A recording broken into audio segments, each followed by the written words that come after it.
Welcome to another episode of MMA with Pepe and Dab. We are your host. I am Dab Hatter, and here's my friend Pepe. He's feeling a little bit under the weather. How you doing today, Pep? Hola, I'm feeling good. A little bit under the weather, but can't complain. We're gonna get her done here today. Lots to go through. Was quite the event this past weekend. Lots to talk about inside and outside of the ring. I think no better way to kick things off than I think we just started the bottom of the card. The way things opened up the night, I don't know how, but I missed the opening fight. They don't always put so in Canada. We get the prelims and the early prelims on local TV network because we don't have ESPN Plus in Canada. So the first fight we didn't get to see. So you Well, said you send this from what I had read and what I had seen. It was a great way to kick off the night. And you said you had seen the first fight. yeah, I saw the first three fights earlier, and it was interesting to see a lot of Chinese fighters as well because it's time zones helped as well on early prelims. And Liang Na came out of the gate just firing bombs on the first round with Ariane Carnelosi, but she defended well. It was a very good fight. I think this is where you see how the impact of the people had because these two fighters came out strong and fighting, but Ariane just didn't stop. And on the second round, she went all for it and got the TKO by punches. It was a very exciting fight. It was back and forth, punches flying all over the place. The first round finished towards Ariane. She was on top of the Chinese. She was almost done, but made it just through the second round. But man, it was a very good first fight to start off. Like you said, it's I've noticed too with a lot of the MMA or UFC specifically.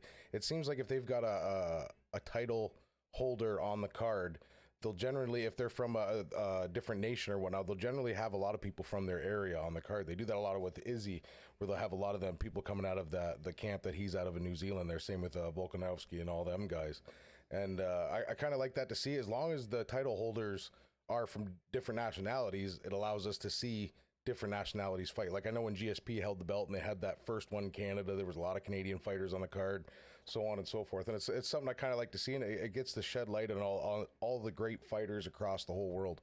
And now with two champs, three champs now, being of African descent, we're seeing a lot of new fighters come out of that section of the world, and it's kind of an untapped part of the world. And they're calling out probably approximate event if they can make it in Africa, and that would be That would very be interesting. amazing. It would go bonkers over there. So yeah, it's a very good shining that they respect the fighters. It was when back then UFC in Europe, it was very similar. When they were traveling as well to Australia, there was a lot of local fighters. It's a good showcase for them. And now, most of the fights went to the judges' decisions. I thought the judging wasn't the best this time around.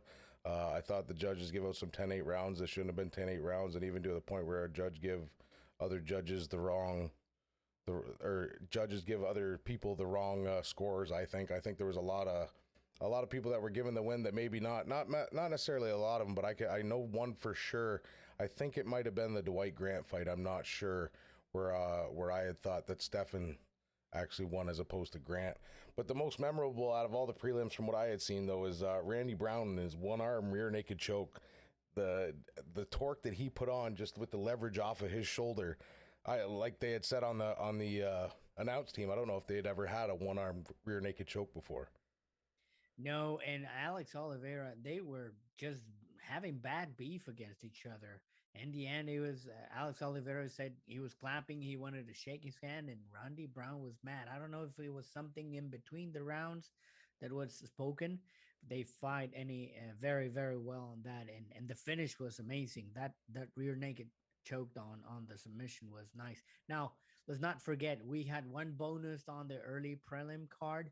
It was Jeff Molina versus Ori Kileng. El Jefecito threw like 250 punches around. So that was a very exciting fight. It Sounds like a was Pat McAfee boxing round. exactly just a throw haymakers all over the place. The first round I gave it to the Chinese fighter, but second and third round, El Jefecito, Jeff Molina, just took confidence and was throwing a lot of punches. So it was a very good fight. They gave it as unanimous. I thought the first round was going the other way, but it was a very good outing, and that was prized as well as one of the fights of the night. They got the fight of the night for that one. Yeah, they were slinging bombs. It was a great fight. And all the preliminary fights were good fights, even though they did go to the judges' decision. Like I said, there was a lot of close decisions, which means there was a lot of great fights. I don't think the judges, like I said, did as good a job this time around as they have been doing in the last couple fights. But hey, that's it. It is what it is, and that's why you don't leave it in the judges' hands. But we'll move right along here.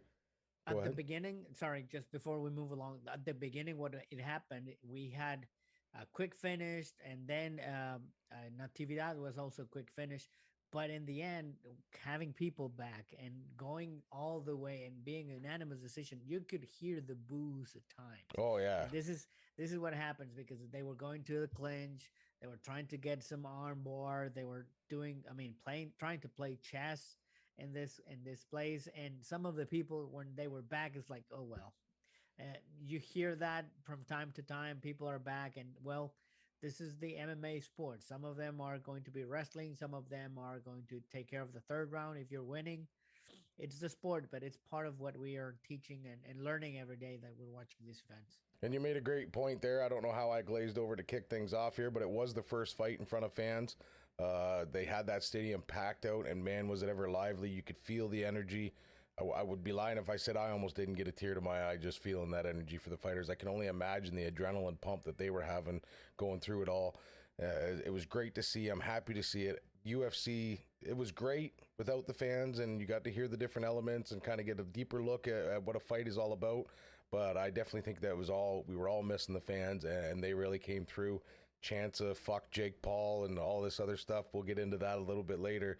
But yeah, it was just great to see the fan environment come back into it. I thought at first, because it didn't look like there was a whole bunch of people there, I thought at first maybe the UFC was piping fan noise in to try to make it sound like they were all going good. And that could have happened. I don't know what the audio thing was. But I genuinely think that even though there wasn't that many people maybe that were there for the first couple fights, that fan was so rowdy and so into it. And it was like they were speaking for the whole world essentially, basically. And that all that energy was just running wild in that event, and I could only imagine what it would have been like to be there live. According to the numbers and the panning of around, I've never seen that early prelim card with 5,000 people. Yeah. So that was a bunch of people. Yeah. I don't think they were pumping in noise. I think there was excited people to be watching live events again. So once again, once in Florida, it happens in Florida. Now we're looking into the next event with people in Houston. Hopefully everyone's safe. Yeah, well, There we were have a yet lot to of see. measures taken. Yeah, we have yet to see the numbers come out and see what the fallout is. Kind of. I know we haven't really heard too much from other big events that we've had. So hey, maybe we have beat COVID, but I don't want to speak too soon now. But we'll get right into the main card. I don't know about you, Pep, but we could go back and watch last week's episode, and I'm pretty sure that I didn't do too bad calling the fights this time around. I knew you were going to come back and say, yeah, I called that one. Well, it's 50-50. So, it's not 50-50. If it was 50-50, then the betting odds would be 50-50, and that's not the case, Pep. I know, but hey, it was a surprise. It was a surprise. The way that it finished most of this ones. Yeah, I only got one wrong out of the whole main event card that I had called last week. I like you said, it's 50-50. Yeah, we know that the odds are different, but hey, puncher's chance, anything could happen, and I think that was on display this week more than ever, that anything can happen. The best part of this card is that it had everything. It had excitement, it had very good techniques, it had new people that we wanted to see perform. We had Anthony Smith being considered as the underdog, and he was just a stepping stone for Jimmy. He took it personally. It was very good. It was an Anthony Smith it wasn't an Anthony Smith we haven't seen in a while. Happy to see it. I was always an Anthony Smith fan. He was on a decline. He did have one win. We had said last week I thought he was coming off a loss. He did have one win in between there. So he did. I thought he had fought not that long ago. And then. So yeah, he come back. It was a rough night for extremities. Now, we seen a knee bar in the prelims that could have done some damage. We don't know yet. It looked like it was the fighter was having a hard time walking on his leg. I can't remember exactly who that was. Oh, that was Carl Robertson from the Correct. heel hook that Brendan Allen did put on him. the heel hook. And with that one, like Joe Rogan said, the dangerous thing about heel hooks is you go, or things like that, is you go from thinking you're not in pain to all of a sudden your whole knee and ankle's been blown apart and it's too late. Let's hope that's not the case and it was just strained or whatever. But it was a bad night for extremities, and Anthony Smith really kicked off the whole thing. Really, let's say, aside from that submission with the I don't know if it was a kick to the back of Jimmy Crute's leg that just made his leg go dead, or if he snapped a ligament or what, but his leg was not in the right positions. Watching him try to walk on it was very, very uncomfortable to watch. He had like no feeling of his leg. That's what makes me think it was just a nerve damage to the leg as opposed to an actual ligament damage. I'm not sure. The fact that he was still trying to walk on it but just couldn't control it is what made me think it was just literally a stinger. Yeah, he couldn't put weight on it. Anthony did what exactly that we were watching before for him. I mean, we know about his discipline, how he prepares, and how he works for each of the fights. But this one, he was fast, he was accurate, he was throwing combinations up and down. That's why the leg that he did damage. That's part of the fight. But as you say, this was a very very odd card and fights that we saw for the lower levels. It was almost hard to watch. You could tell as soon as the kick landed, they went to the ground. Jimmy did a great job getting him to the ground, mounting him. It was in a dominant position, but you could kind of tell as we were watching the fight, you could kind of tell, okay, his leg really doesn't look like it's in the greatest of positions. He didn't show any signs of being hurt. You know what I mean? You couldn't tell from his reaction, and that's another reason that makes me think it was just dead from the knee down. He couldn't feel nothing. And then he went to his corner, got on, and as he was trying to walk to his corner, his like foot's trying to turn backwards and shit and all that stuff. And it was like, oh my God, what's going on? Sits down, answers the bell, and it looked like it was starting to get better. They massaged it a bit, looked like it was starting to get better. He walked forward, no problem, when the ref wanted him to walk to him. But when he went to walk back to the cage, his foot tried to turn around backwards again, and he kind of looked like he rolled his ankle. And then the ref, of course, or the doctor waved it off. Tough break for Jimmy Crute. But it was pretty bad to watch. If you see in between rounds, one of the coaches sits him down and he turns the feet to the right position. It was flipped. Yeah. So I'm not sure if it was the ankle, the knee, as you say, but this is where I get surprised and people saying, well, anyone can do this, and we will talk about the amateurs doing things to earn money and this. Yeah. These guys are a different breed. Oh yeah. He took him down. He charged. I mean, he got dominant position with one dead leg from standing. It's just amazing how these superhumans are. I mean, adrenaline, the heart of the fight, all of that, it's taking place. So rest assured, this is not playing as one of the good quotes that I got from Darius Butler. He said, you can play a sport, like for example soccer. Yeah, you don't football. play fight. You don't play fight. This is different breed, different monsters, and just hats off to Jimmy that he wanted to continue, but unfortunately we don't know what additional damage could be caused in there, and I think it was the right decision not to go. And I don't know if you've heard anything yet, Pep, but I haven't heard anything as a result of what actually happened. Obviously it kind of got lost in that night of fights, because moving right on along into the next one, kind of a flashback here, kind of weird. Chris Weidman absolutely destroying his leg against Uriah Hall. First kick thrown, checked by Uriah. His leg snapped around his shin bone, spun around backwards when he tried to come. Exact same thing that happened to Anderson Silva when Anderson Silva fought Chris Weidman.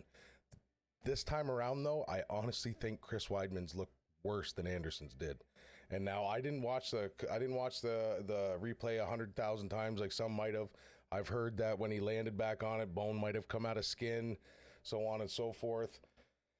All around, just horrible to watch. We give our best to Chris Weidman. Will he come back from this? Who knows? He's a warrior. I think he'll probably want to try, but it's almost a mirror situation to Anderson. Anderson was on the tail end of his career. Everybody wondered whether he was going to come back. And let's not forget, second fight after that injury, he got popped for steroids. So PEDs. So who knows what the future holds for Chris Weidman. Lots of outpouring on the internet. We actually we got a few links pulled up here. Ross Edmonds says, I still can't get my head around the exact same injury Anderson Silva got from Chris Weidman fight back in 2013. happens to Chris 8 years later. And now, if you look below here, Lee Jackson shared a post from Patrick Cote, which is actually funny. Patrick Cote, a Canadian fighter. You see here, he's fighting somebody, and their leg gets messed up while they're on the ground. This is a fight in Montreal, Canada. And then Cote goes on to fight Anderson Silva. He breaks his ankle, and we don't have to watch all this. So he actually messes his ankle up, and then obviously Anderson goes on to mess his leg up against Chris, and now Chris has gone on to mess his leg up against Uriah Hall. Uriah Hall, look out, man. Bandage them knees and bandage them ankles, man, because that curse might be coming for you. And that's what he said. There's a weird and strange connection. If you remember last fight that Uriah Hall had versus Silva, that was a mad respect. He was even crying when he defeated Anderson Silva. It was great respect from Uriah Hall. So it's very weird how these three fighters is connected. And shout out to our friend from the internet, Ghana, that says it's the most ironic injury in the MMA sport because it happened to the same fighter. Well, now yeah, that Weidman was wicked. But then to go, like I said, read on this post here that you would give us to read here, you look on the bottom here, and Patrick Cote's reply, this goes deep, you know what I mean? It's deeper than just Anderson Silva. We're going back even further than that. It's pretty wild. But speaking of Anderson Silva, obviously it was a mirror image of the tragic injury that happened to him. He managed to come back from it. Was he the same fighter afterwards? No. I don't necessarily think that the leg break really had a difference on that. I think Anderson was on the downside of his career when the injury happened anyway. I'm sure it's hampered him somewhat, but he's still Anderson Silva. And he was even nice enough to come out and give his condolences, of course, to Chris Weidman. My deepest and most sincere sentiments, champ. Have faith. I wish you a speedy recovery. In this moment, I wish you and your family light, love, and knowledge. To the fans of the sport, please respect this moment of the incredible warrior, and let's wish him 100% very recovered soon. May God bless you and your family, Chris Weidman. So that's pretty nice, a spider coming out. That is the true image of a real MMA artist. This is what the sport is about. Just what a true champ and Silva is, and how he shows the respect and saying, "Hey, there's gonna be a tough fight. It's gonna be a long process, but hey, just send in heartfelt sentiments for well, him." and like it was what 2013 wasn't that long ago. He was sitting right in the same spot that Chris is right now. Lucky enough, Chris come out with a video of his own on Instagram, Twitter, wherever you follow Chris on, and he come out. He's out of surgery now. He said the pain is excruciating, and he was on some pain meds and whatnot like that. He's looking at 6 to 8 before, or what did he say? 6 months before he's walking, and 8 to a year before he's training again. So he's got a long recovery ahead of him, but he's a warrior. I have no doubt that he'll get back to it. It's nice to see that he had that mentality, that he's wanting to go, and it looks like we will possibly see Chris Weidman in a ring again. Obviously, that's all going to depend on his recovery. That brings a topic that I wanted to touch base with you on it. And we don't know if there were microfractures on training. We don't know if that could be tentatively something that could linger, an injury that it was lingering that could cause it for a major injury. I don't know if we should go, or they should go more into depth on checking before fights, or fighters actually being more honest and saying, you know what, I feel something on my chin. I mean, I've been training, I've been kicking. We know we have the shin guards, but still. I think they made mention of that, and I think something was said along the lines that if they were to do like bone scans of UFC fighters, that they would find that almost anybody that throws a kick has hairline fractures in their shins and whatnot. Look at that poor college kid from Louisiana, I think it was, there when he went up for the jumper and he split both his shins. And that's when they found out they were microfractures, and it was the same deal. They said majority of NBA players and anybody that plays professional basketball all has the same stuff. So I think it's just a freak occurrence. It's bad. It was a freak occurrence that happened on a rough night because we had so many ligament and knee and joint problems. I definitely hope that it doesn't, because it's part of the game. It's a big part of the game. So I don't think I hope that they don't start saying like no leg locks and stuff like that. It's part of it's you sign up for that essentially, you know what I mean? It's a brutal sport. It is a rough sport, and that's part of the risk whenever you sign up for it. So I'm not sure if you felt the same way. I was excited, I was coming up, and then it was hard for me to recover for the next fight. I was watching it with some friends. There was silence around it. It was amazed on Well, it took Uriah a was little bit speechless. of time for me to just recover for the next fight. Uriah was speechless, very well, very rightful. And even at the press conference afterwards, like Anthony Smith was on stage doing his press conference when it happened, and you could hear an audible gasp throughout everybody that was there. And then Uriah come out afterwards, and he still couldn't even really hardly talk. All he did was really give his best to Chris and his family and whatever else like that. So yeah, it was really rough to watch. But if anybody's gonna get your hype back up, it'd be Valentina Shevchenko. Bullet. She did what Bullet does. Jessica Andrade. I thought that this was going to be a good match. Same as Dana had even come out and said. He said, I thought this was going to be a great match. It's kind of was the yin to Valentina's yang on paper anyway. Jessica is a great submission expert, ground and pound. She likes to push the pace, and that's exactly what she tried to do. But the only problem is Valentina basically beat her at her own game.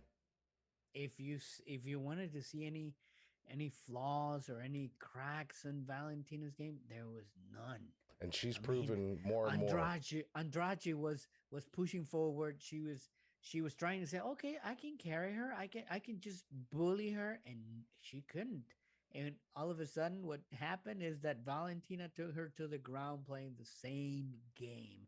It was just an overall amazing performance. To my eyes, she's the best MMA fighter, not named Amanda. So Yeah, that's I don't know if that's going to be that bringing the that's trilogy. so that's the thing. That's the thing, right? Is a lot of fighters have tried to go out of their comfort zone and it hasn't worked for them. Call back to Ronda Rousey, thinking that she could stand up with a Golden Gloves boxer. Not gonna happen. You know what I mean? Didn't work out so well for her. A lot of people think that, like I said, Jessica Andrade being a ground game was going to be a tough match for Valentina. Valentina turned around and went out of her element, showed that she's constantly improving in all aspects of her game, and beat Jessica Andrade at her own game. Why do I think she did that? I was asking myself this question. It wasn't only to prove that she's good in all aspects of the game, but I think somewhere in her mind she still has it that she wants to go back and avenge that loss against Amanda. She's lost twice to Amanda, and really you would have to ask yourself what makes sense. And even Dana's having a hard time. He was asked this in the press conference as well, and he really didn't jump to the conclusion like you thought he should have. But I think Valentina is really, I wouldn't be surprised if she tries to make that push. She's a competitor. She's a warrior. It only makes sense that she would want to go and avenge that loss, right? And I think she's proven now that she has up the other aspects of her game. And is it a fight I would want to see? Totally, because the first two fights happened before we knew who Valentina was, before she had that confidence behind her, before she had these title defenses behind her. I think she's a totally different Valentina than that fought Amanda the first two times, and I would be more than happy to see them go at it again. And who the hell else is there for Amanda to fight at this point? Yeah, I think that's a match make in heaven that we could have now. If you ask me, I love Amanda Nunez. I even have her shirt, and that's one of my favorite I think fighters she's the best ever. pound for pound fighter ever to exist. Um, it, well, Only there's based a on the what she's been. You know what I mean? We can't take anything away from her just because she hasn't been in the division. The women she beat Cyborg. You know what I mean? The women she's beat aren't like they're nobodies, and you can't really think of them as less than the men because she's still a woman fighting a woman. So as she cleaned competition the wise, slate. Yeah, it's still just as much competition as when the men are doing it. So I would have no problem giving the title of pound for pound to Amanda at this current time.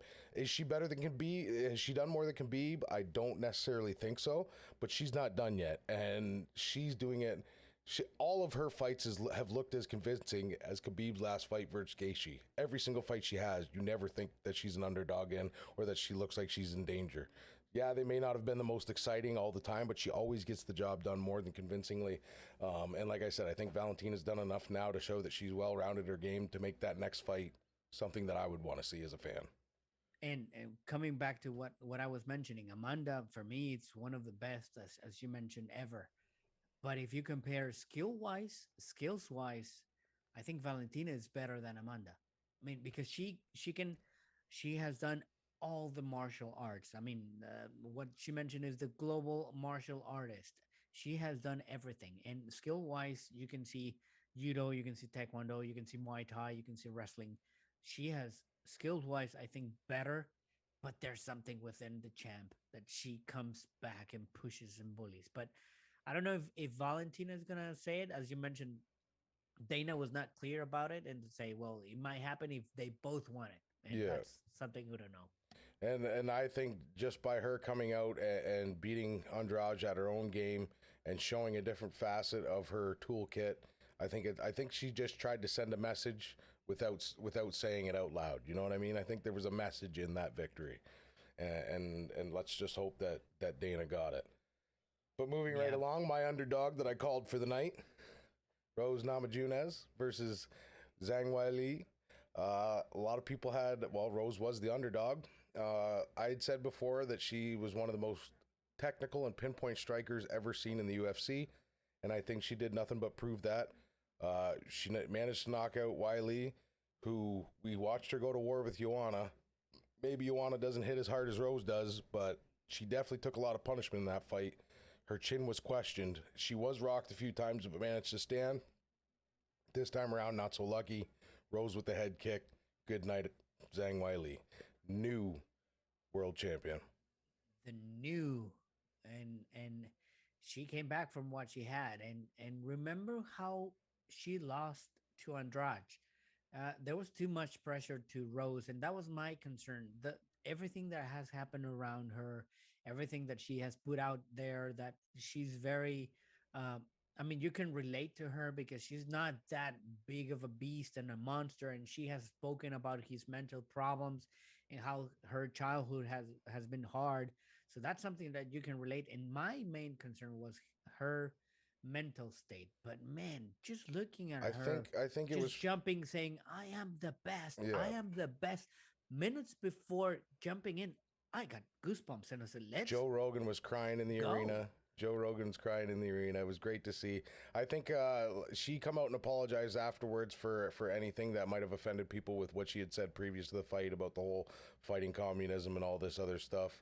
I think it was just very clear that that's what she used as motivation. Hey, we can't, you know what I mean? Maybe she shouldn't have come out publicly and said it, but I don't think she meant any ill will by it. It was just her trying to get her into her proper mental state.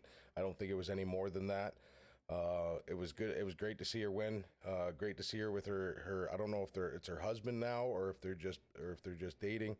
It's a little bit of a weird situation in and of itself.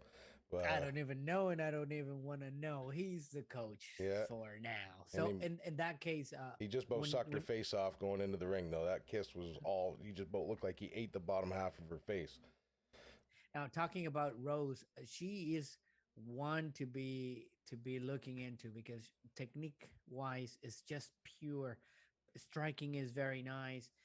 She's hiding everything that she's doing. I mean, she's throwing one punch just to make sure that she's landing the other. Yeah, There's a lot of strategy in there, and just the way that she finished the kick, it's coming from underneath the that was like guard. a perfect question mark kick. It went up and around and boom, kicked Wiley right in the head and put her right out cold. And that worked because she was working on the lower leg kick Yeah, and then a jab. So she was throwing a jab and a lower leg kick, and then mixed it with a lower kick and a right, and then another lower kick and a jab, and then it took the champ out of the space and said, "Well, there's another leg kick coming," and she put it underneath the guard. You need a lot of practice and technique just to be that perfect, and it was a very beautiful kick, and it took all advantage of that high kick. It was just beautiful technique. she does a very good job at like you say, setting up a move 3 moves down with what she's throwing now, and then just getting it, forming patterns, and then getting the opponent to bite on the pattern and coming with something that's different. Don't see it coming, and as a result, Zhang Weili's on her back looking up, and we have a new champ. Now, Rose Namajunas. Sang was angry because the fight was stopped, but I think it was the correct way. Yeah, I mean, no, she was definitely out. she was tell. gone. And when she got back, she kind of fell into her coach's arm. She still didn't have her legs about her. I think, I don't know. I don't want to speak on Zhang's mindset. Maybe the whole shit that Rose come out with before kind of got under Zhang's skin, and she fought a little bit too more aggressive more than she should have, kind of like Jose Aldo did versus Conor McGregor type stuff. I don't know if that's what the case is. I don't want to speak on that, but it's just when you see Joanna put the beating on her for 5 rounds and Wiley kind of come walking through it, and then Rose within the first round high kick to the, mind you, like a high kick is a whole different whole different strike compared to a bunch of punches. But good for Rose to see. I called that one from the get-go. I wasn't I think 100% confident in it. this is the fifth time that you said it. Yes, you called it. I You called that as the upset. underdog, so if anybody that bet on that, I hope they made money. But Now, what do you think is happening? Does Rose go back straight to the rematch? Do yeah, we see Dana already Joanna said back on it? Dana already said at the press conference the rematch is the next move to make. So I don't think anything will be thought of, said, or anything outside of that. And Zhang Weili's going to want to come back for the rematch. That's the type of warrior she is. She never really got, like, it was a flash knockout. She really didn't take too much punishment. I can't see why they can't run this back before the end of the year. And I think Dana's probably of the same mindset. And then Hopefully it's gonna be that one. I would love to see Joanna get a chance in there, but hey, the champ deserves a chance, and the way that it stopped so suddenly, so fast in just the first round, it was just above 1 minute, so it makes sense. yeah. So I think we'll definitely see that one run back again, and then we'll move right on into the main event. Put some respect on my man's name, Kumaru Usman. I didn't doubt for a second that it was going to be the same result, and it wasn't the same result. It was even more devastating. I don't think there's any question now. Jorge can have a camp for a whole fucking year, and it's not going to make a damn bit of difference. Kumaru knocked him into fucking next century. Now, one of the things that I believe is that Jorge mentioned it. He doesn't hit hard. I think he You've seen that in the underestimated vignette. that, and man, he just got punched over. The picture that you see of With the the sweat water coming and the off sweat and coming yeah. off, it was just movie type. I can't Heat. think of another knockout that has ever had that photogenic, sweat coming off. You see that in boxing quite a bit. You don't really ever see that in MMA. And that he was every fucking inch of weight, power, momentum, all of it, all come into the end of Usman's fist and right through fucking Jorge's jaw. Jorge spun his fucking neck around so hard that if the punch hadn't knocked him out, his shoulder rocking off of his fucking jaw would have done it. And actually, he wasn't totally out when he went down. That one put him down. It was like the second hammer fist that actually shut the lights out. Yeah, and let's give props to who deserves it. Who did Kumaru train with? Trevor Whitman. And Francis Trevor Ngannou. Whitman and Ngannou. So those two are just a piece of art on the punching. He was, I mean, Let's how not many forget, Usman's a takedowns wrestler. attempts he'd had? Yeah, Usman's a wrestler by, like, I don't want to say by trade, but his base is from wrestling. And for him to come out, this isn't the first time either. Let's not forget what he did to Kobe Covington's jaw. And then it's proving now that as far as well-rounded fighters go, there isn't much better than Kumaru Usman. I think he's going to go down as one of the greatest of all time. I don't see anybody that's going to beat him anytime soon. I don't know why. Well, I do know why Kobe's getting the fight right away. Not necessarily a fight I want to see. I guess Kobe's one win is enough to get him back into the number one contendership. It's kind of weird how they're just bounced. I think they're waiting for Nate to come back, honestly.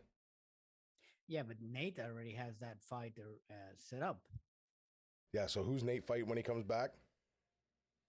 No, Nate or Nick? They haven't said Nick yet. Nick was in attendance. Dana said that they're in talks. That's what I was. But they had actually alluding they had a little vignette announcing the return of Nate Diaz. And I think they even said who he was fighting. I can't remember who it was. Is it Trevor? Yeah, Trevor Whitman's the coach, Ghana. I think they even said who he was fighting. If they didn't say it in that vignette, Dana said it in the after fight or in the post-fight press conference who he was fighting. I can't remember who it was. But Nate Diaz is coming back. Nick was in the crowd. And Dana says that they're in talks to get Nick back in the ring. And Hazmat Kamiev has been thrown out there as a possible opponent. Now, I don't know if that was for Nick or if that was for Nate. I think it was for Nick. I think it was for Nick as well. And I mean, people don't know, but Nick was very, very good back in the day. Nick has always been very good. And he was never on the shows or on the fights. Oh, the only place he was on intention. Dana's shit list. Is the only place Nick's ever resided, and that's because Nick was a pothead and he didn't like to conform to everybody's conventional ways of what a fighter should be. He's basically him and Nate are the new iterations of Tito Ortiz as far as the UFC goes. You know what I mean? They're the UFC's bad boys. Oh well, on the bad boys, I agree. On the other things that they have going on, no. But once again, Nate Diaz will be fighting Leon Edwards. I don't That's think, right. yeah, Leon Edwards, and they are on 262, I think, in Houston. I So believe so. Yeah. I don't know if they will be up to the challenge for what's going on in next, and Colby is there. But I mean, once again, put some respect on that name. There is no flaws in his game. We have seen him go to the distance. We have seen him I've seen him beat arguably submit, one of the best of all time. did that as well. And nowadays, he just showed on Saturday he can strike and he has power. So now the reason Nate was out for so long is because he had surgical procedures to remove a bunch of the scar tissue from his face. Because as you recall, every time Nick gets into a fight, his face just fucking explodes, and that's actually how he lost the fight against Jorge Masvidal for the BMF belt. Nate didn't want to stop that fight. The doctor stopped that fight. Had they not been in New York City, chances are that fight may have still gone on. But it doesn't matter. Anytime Nate even gets a slap against his fucking eye, it blows right up and starts bleeding into his eyeball. Let's hope the surgical removing of the scar tissue and whatnot is going to help that out. Nate's a great fighter, and I would just hate to see something like that be what holds him back. Yeah, they're very good fights to watch. They're always entertaining. He will leave everything in the line, but hopefully, I don't know what's. I mean, I don't see any of those giving any trouble around the champ, and it's gonna be just who's the second best in that division. So that wrapped up another great UFC pay-per-view card. Dana's really outdone himself again. This is back-to-back-to-back pay-per-views that were exciting, that I enjoyed watching, that I think have all been better than the fight nights have been. Some of you may know, I've been a real proponent of how the fight nights have been better than the pay-per-view cards in the last, 5 years. But now it seems like Dana come out, he had something to prove. First fight with fans back, and he didn't disappoint, and I was happy to see it. It was great feeling that again. That crowd really brings a whole different element that we were really missing, and it was great to see it come back. Agreed completely. Moving on to some other information and whatnot going on in the world. We talked about Weidman here. So now next up. So then, like I had said, with the Usman fight coming back to fight Colby now again, we're gonna have Rose fight Wiley Zhang again.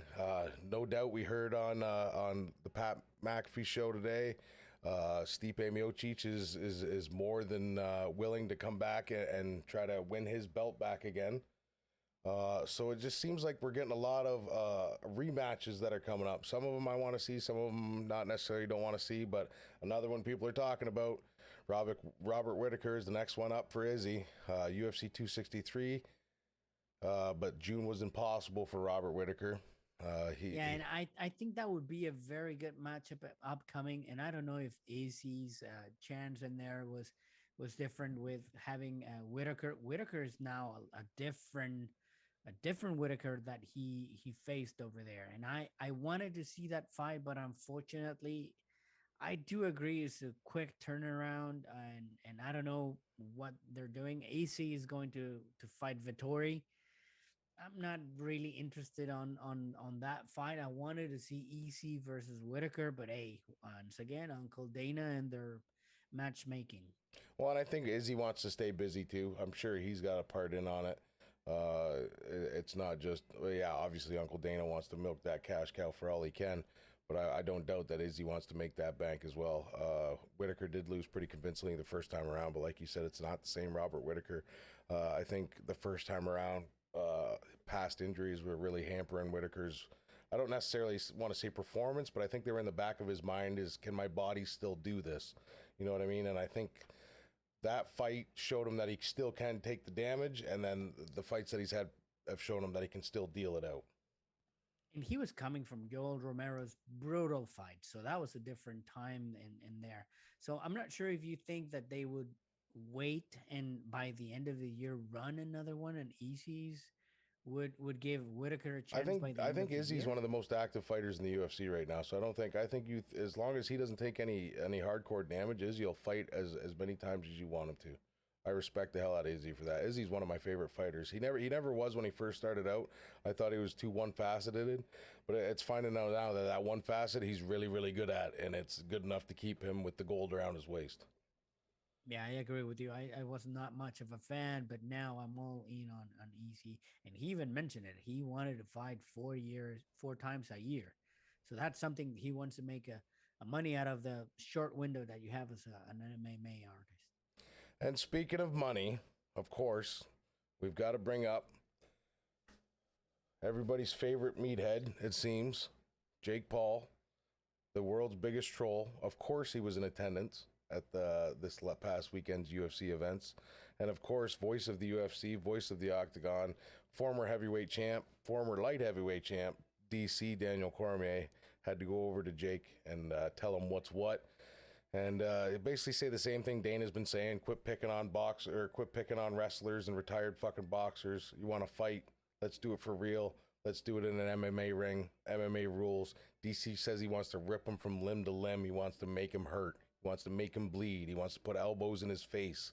He wants to show him what a real fight is. The problem in here, and I was not sure to add this. And you might remember on our pre-production meeting that we have, very solemn meetings that we have preparing this show. I was not sure if wanted to add this because this is not part of the sport. This is a show, entertainment, and it works, and they're making the money, right?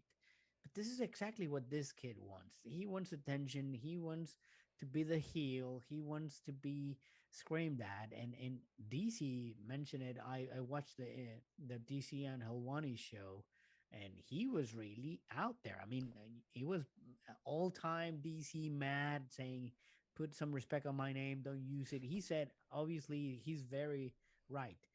He's got nothing to be doing in that, and if the kid wants to fight him, it's on MMA. Let's But be he real. doesn't have to. Let's He be real doesn't here, have to Pep. put himself in there. Jake figured out the blueprint to print money. A lot of these UFC fighters who are, let's be real, underpaid, have seen this happening, and it's kind of hard not to be enticed by that. You know what I mean?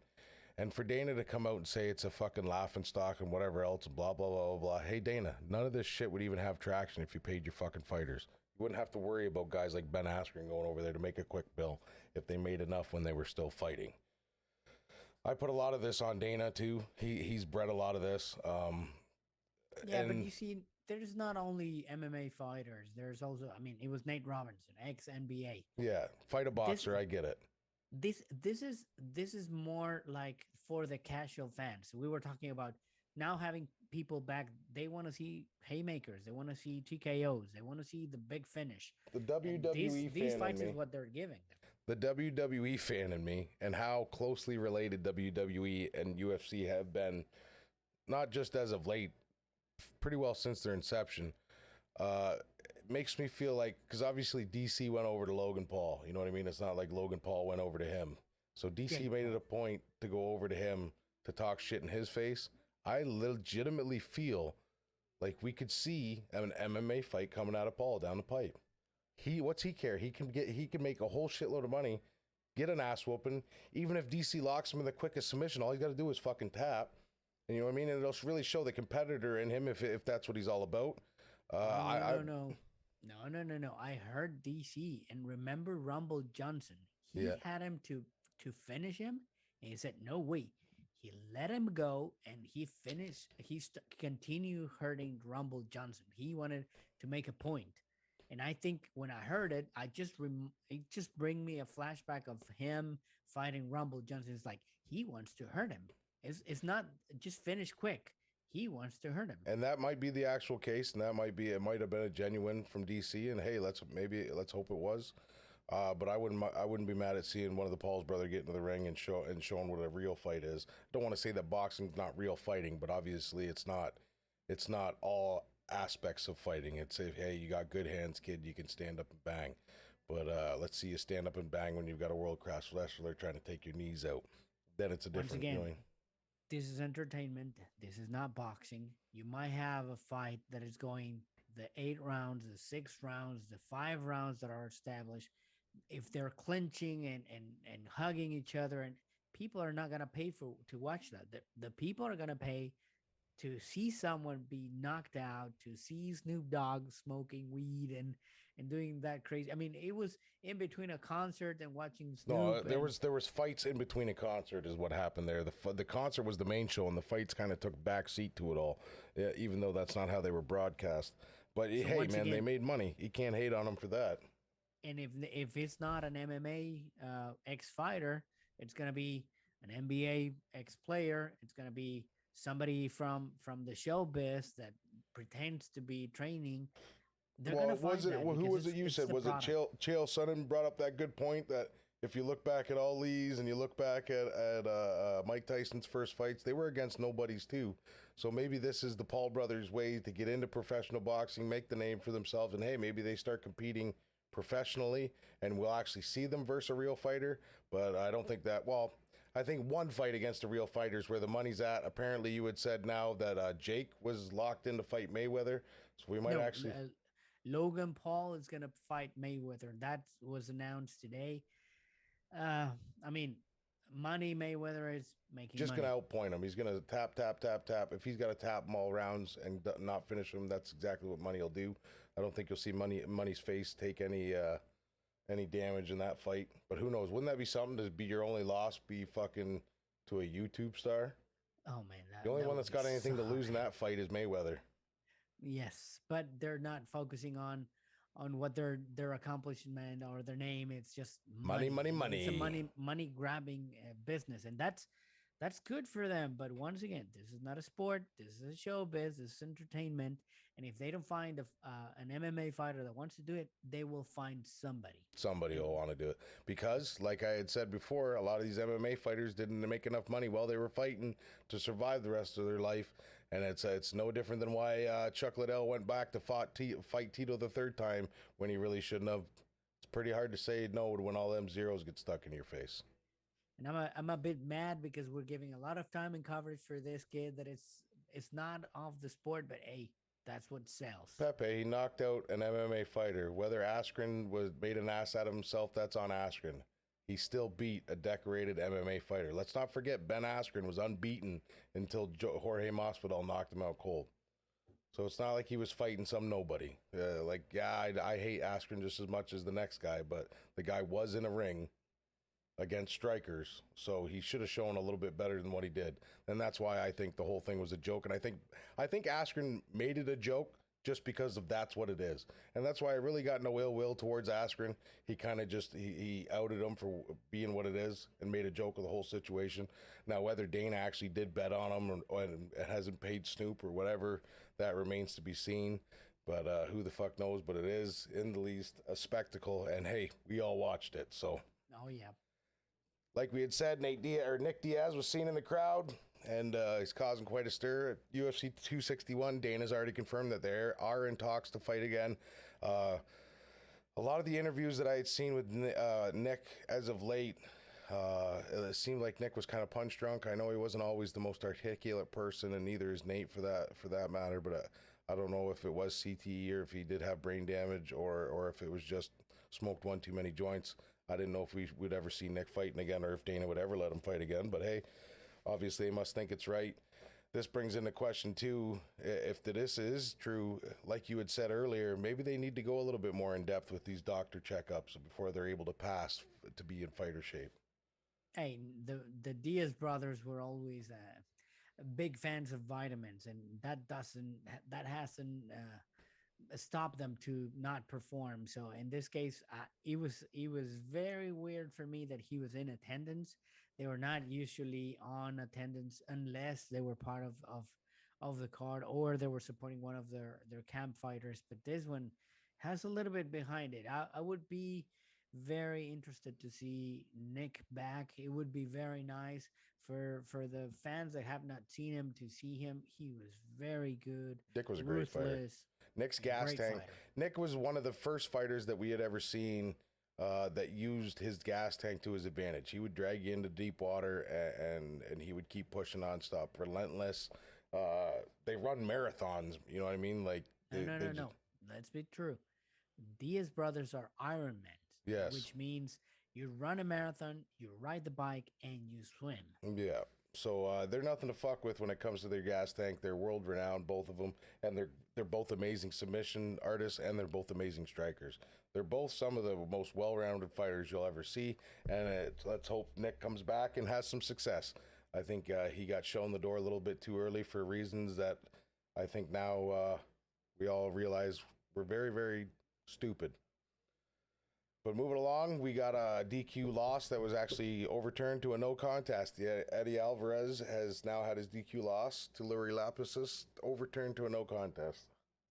We were talking about this fight and how that was a DQ back then, and you might seen that it was not probably the right decision. Well, this is a very good point of watching what they're doing in Bellator, saying, hey, we might have messed up on this decision. Let's call it like a non-contest instead of a DQ. So that opens the spot for a next fight, for a change on your record. So that's very good decision, I think, from the company. And then also just in other news that I'd seen, Conor McGregor sold his majority stake in his Proper 12 whiskey for over $600 million. A lot of people saying, oh, he's set for life. He doesn't even need to fight again. He had to fight again after he fought Mayweather. He's doing it just for the professional sport at this point. And kudos to Conor for that. I had one other item I wanted to bring up, but I can't. It's left my Was mind. it the bet between Connor That's what it and the was. Diamond? Cotter and Poirier. So Connor come through with his $500,000 bet to a Louisiana charity. That's nice to see of Connor. Obviously, it's pretty hard to say I ain't paying that after you just sell your shares for $600 million. Maybe a little bit of coincidence there. Who knows? I don't know, man. That if we don't need to get into the weeds of that, because it takes a group just to understand how they're gonna be reporting their donations, because there's tax deductions, et cetera, et cetera. So that's not a coincidence. I mean, I mean, it is a coincidence. It's not that the money came in and now I'm Now gonna I can pay afford you. to pay. Yeah, no, it definitely Exactly. wasn't. And I think it was just another Connor being Connor, trying to be the big world's biggest pain in the ass because he knows that's what gets the heat and that's what gets the attention. But like I Now, said, go ahead. Sorry. one big shout out and last shout out that I want to give is the Mexican fighter, the El Pantera Jair Rodriguez. He was on an interview with Brett Okamoto. If you remember, his last outing was not very nice because he was in Mexico City, and there was an eye poke in there, and there was a mess during the fight. He was very upset on how it happened. So 2020, he did not appear. He's under contract, but did not fight, and I was very concerned to see to not see him fight. I don't know if they were gonna cut him or what was the idea, but he just released an interview with Brett Okamoto today, and he wants to be back and fight. He's part of the Donald the Cowboys Around camp, so he's training with them for the fight Diego Sanchez on May 8th. He's So fighting that's Diego good. Sanchez. Cowboy is, Cowboys fighting Diego Sanchez. yeah, on May 8th. Okay, see, and that's his first fight back at that 155 weight class, right? That is correct. So he's gonna be there. So similar to what he was saying is like, hey, now I'm ready. He was taking care of his family. That's what he said. It was very odd, but I'm glad to see the El Pantera back and say, hey, I wanna fight. And for those that don't remember, he had a great outing against the Korean Zombie. Just a spectacular finish on an elbow with no look, Yeah, I and he remember was that. up and coming, and there was a lot That was a year of ago that it's been expectation. that he knocked It's out two Korean Zombie. years now. It's been It's 2 years 2 years. since he knocked Korean Zombie out with that. He was kind of bent over and he come up with the up elbow and hit him square in the jaw and knocked him out cold. I do remember that fight. That was on a fight night. It was the That main is event correct. for a fight night, I believe. It has been almost 2 years because Wow, I 2020 can't believe he it's been did that long. not fight. So it's been a long time. He's a very good fighter, and as he mentioned, I remember him because he was a big Taekwondo fighter. He was on the national Yeah. team for Taekwondo. He's been a martial artist since he was very young. So I'm glad to see him back, and I would love to see him soon facing somebody.